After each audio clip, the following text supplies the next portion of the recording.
부동산 투기 엄청나게 줄을 수밖에 없는 상황이다. 왜 그런지 내용 같이 보시겠습니다. 자, 부동산 이제는 위험자산이라고 교보증권에서 1월에 발표 나왔어요. 자, 실수요자 매수 급증에 따른 중저가 주택의 가격 급등이 어느 시점까지 이어질지는 알기 이른 시점이다. 다만 공급이 충분히 이어지고 있고 고가주택 수익률 악화 및 저가주택 공실 리스크 증가, 장기금리 상승 등 가능성 증가 등으로 주택가격은 이미 피크 지났다, 정점 찍었다는 거죠.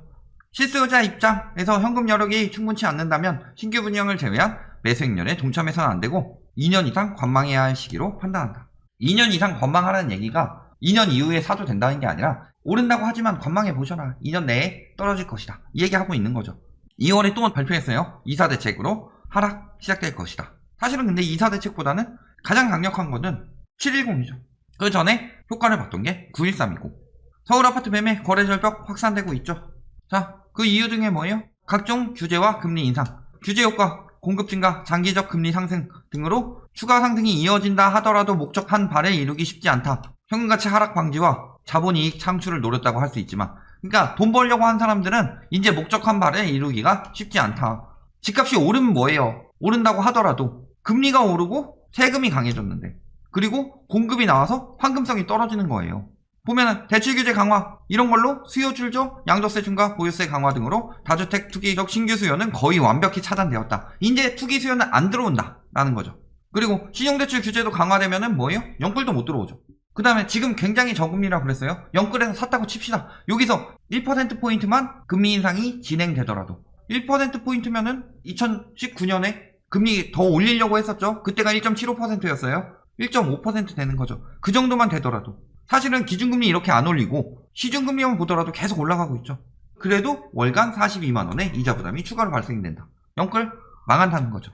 그 다음에 공시지가 공정시장 가해, 고가 아파트 다주택자의 경우 보유세 부담이 기하급수적으로 늘어나기 때문에 올해는 버틴다고 하더라도 보유할수록 마이너스 수익률이다. 그렇다면 집값 오른다고 쳐도 계속 나가는 돈이 있죠. 그 다음에 임대료 인상으로 올해는 버틴다고 치더라도 더 못한다. 왜? 일단은 신용대출 규제가 들어갔죠. 그 다음에 내년이 진짜 전세가 악몽이 될 거예요. 작년에 9억 이상 아파트 보유자 전세자금 대출 금지죠. 이게 1월 20일부터 시작됐죠. 근데 한 번은 연장 가능하다고 그랬어요. 그럼 언제까지 가요? 2022년 1월까지. 이때부터 9억 이상 아파트 보유자들 전세자금 대출 더 연장 안 되죠. 그럼 그거 빼야 돼요.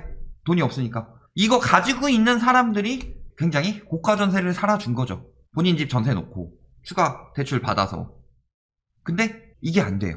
또 작년에 3억 이상 매수하면 전세자금 대출 금지되죠. 요거까지 더하면은 내년부터는 무슨 일이 일어나요?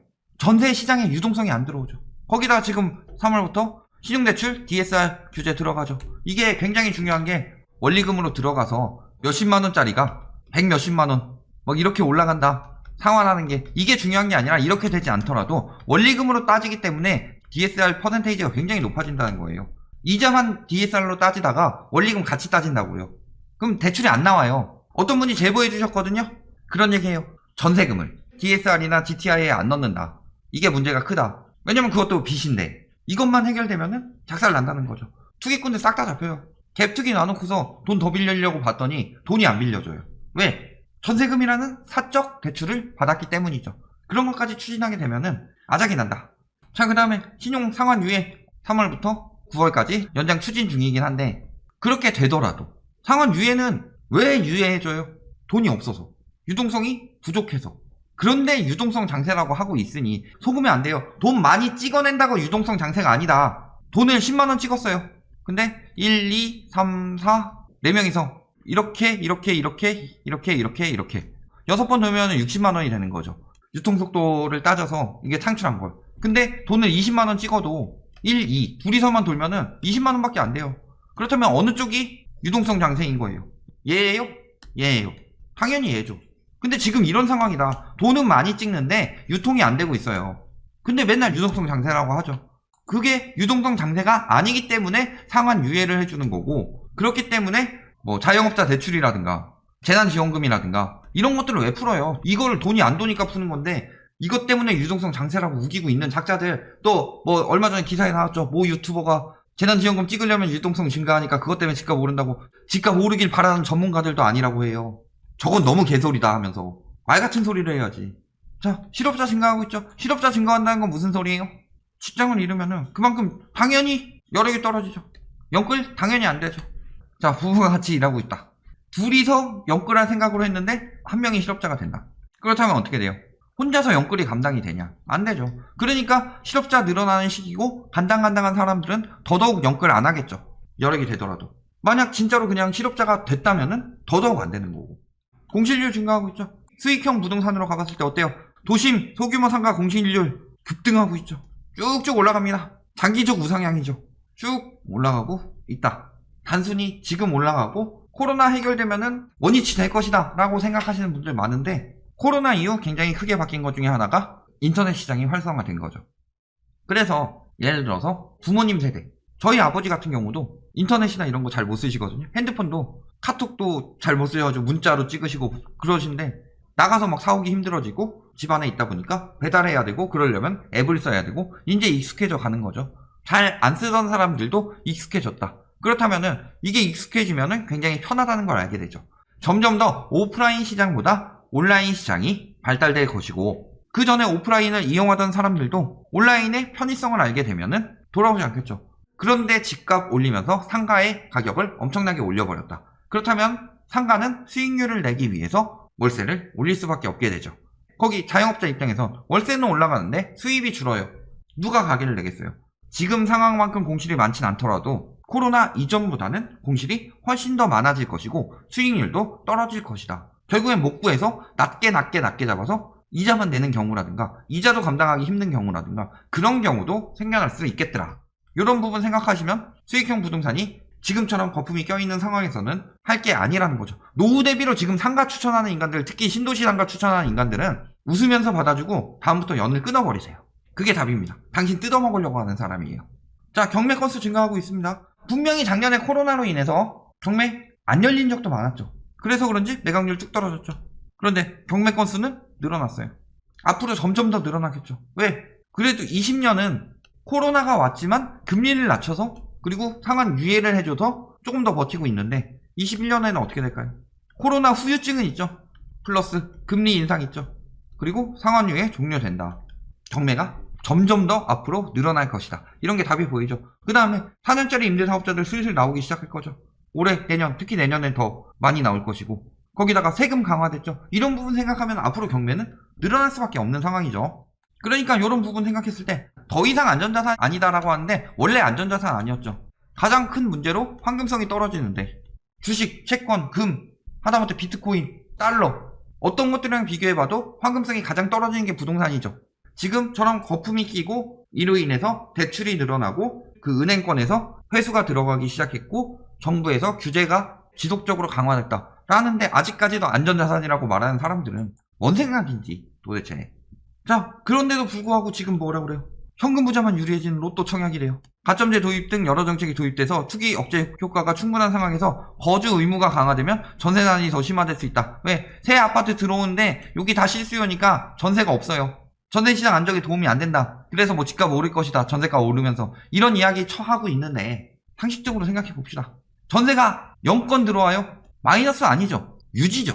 근데 지금 전세 매물 계속 늘어나고 있었죠. 매국 경제가 저런 식으로 쓰고 있는데 그러면서 뭐 전월세 금지법 뭐 이런 식으로 이야기하고 있는데 이제 제가 하고 싶은 얘기들을 해주는 기사들이 있죠. 장단기적으로 큰 영향을 주지 않는다. 무주택자가 거주하던 기존 임대주택이 다시 시장에 공급되기 때문에. 국토부에서 이야기 나왔죠. 뭐예요? 여기 1000세대가 들어와요. 다 실거주로 들어온다고 칩시다. 그럼 요 1000세대는 새로운 1000세대가 생겨나서 들어와요? 아니면 기존의 전세나 월세 살고 있던 수요들이 들어와요? 그렇다면 여기서 전월세 매물이 1000개 나올 거 아니에요. 당연히 안정되지. 뭐가 사라져요? 여기에 갭투기가 사라지죠. 분양권 투기하고 그 다음에 거기서 갭투기로 이어지면서 신축을 가져가는 투기 수요들. 그것 때문에 여태까지 집값이 올랐던 거죠. 공급은 충분했는데 공급의 반 이상을 투기 수요들이 가져갔다. 그러니까 갭투기 차단했더니 돈 없는 사람들은 집 마련할 그것도 없냐. 돈 없는데 무리하게 대출받아서 집 사는 거. 그런 시장이 문제인 거 아니에요? 그런 시장을 막아버린다. 그리고 투기 수요 억제하면 집값이 충분히 떨어져서 돈 없는 사람들도 나중에 충분히 살 수 있는 시기가 몇 년 내로 도래야 하는 건데 정상화되면 그게 가능하죠. 그러니까 그걸 만들기 위해서 갭투기 억제를 했더니 현금 부자들만 살 수 있대요. 현금 부자들이 저걸 왜 사요? 기다렸다가 살려고 하고 있지. 왜 현금 부자겠어요 지금. 팔아서 현금 만들어 놓은 거지. 자, 거기다 불법 거래들 걸리고 있죠. 부모가 빚 상환하고 있죠. 부담부증여 같은 경우 빚을 받은 자녀가 내야 되는데 부모가 내고 있다. 편법증여, 금수저, 세무조사 들어갔죠. 그 다음에 세무조사에서 고가 부동산 매입한 거 다 걸리고 있죠. 투기, 조사강도 더 세진다고 그랬어요. 5,872명. 그 다음에 뭐 교란행위 공조수사 나서고 전남조직 상반기 내 설치된다고 그랬죠. 원래 한 4월쯤에 부동산 분석원 설치돼야 되죠. 이걸 가지고 잘못한 거 잡는데 이게 뭐가 문제냐 라고 그랬더니 군부 시절에도 잘못한 사람만 잡아갔는데 자유가 없으니까 반대하지 않았냐. 개소리 집어치우고 군부 시절에 말 한마디 잘못해서 빨갱이로 끌려가가지고 고문받은 사람이 몇 명인데 비교할 걸 비교하고 있는 거죠. 불법 잡아내는 거랑 자유 억제하는 거랑 그거를 뭐 자본시장 공산주의니 뭐 이런 식으로 댓글 다는 거 꼬라지 보니까 아주 그냥 가관이죠. 왜 그런 얘기 해요? 집값 떨어질까봐. 집값만 잡아주면은 독재도 상관없고 왕이 돼도 상관없는 사람들, 그런 인간들이 지금 널리고 널렸다. 왜? 인생을 거기다 올인했기 때문이죠. 이제 그거 망하면 끝나니까. 그런 사람들이 태반이다. 일 때려치우고 집 투기해가지고 돈 버는 거 하면서 경제적 자유 생각하고 경력 단절돼가지고 하고 있다가 집값 떨어지면 어떻게 돼요? 돈은 없고 일은 해야 되는데 찾아주는 데도 없고 코로나로 인해서 실업률 늘어나고 정리될 거 싹 정리되고 나면은 그 사람들 완전 폭망이다. 그러니까 지금 일을 악물고 있는 거예요. 자기네들 생명에 걸려 있으니까. 그러니까 여기저기 돌아다녀가지고 악플 쓰고 있고 가서 계속 유도하고 있고 나 대신 죽어줄 사람 찾는 거죠. 왜 이런 거 반대해요? 이런 거 되면 생명 끝나니까 이제. 미래에셋, 지금 부동산 부자라고 생각하는 사람들은 10년 후에 부자 아닐 수도. 왜? 자산만 거품이 생긴 거예요. 내가 2억 주고서 3억 대출 내가지고 5억짜리 집을 샀어요. 그래서 한 달에 300 버는데 150씩 갚는 데 쓰고 있어요. 처분 가능 소득이 150인데 이 집이 15억까지 올랐다고 칩시다. 자산 15억 부자예요. 쓰는 돈은 월 150이에요. 세금 나가가지고 오히려 늘었어. 200만원 해가지고 이제 월 100만원밖에 못 써요. 부자예요? 가계 자산 중 부동산 비중이 80%에 육박하는 나라가 있느냐? 우리나라밖에 없다. 뭐 때문에? 갭투기 때문에. 요것만 차단하게 되면 끝나는 건데.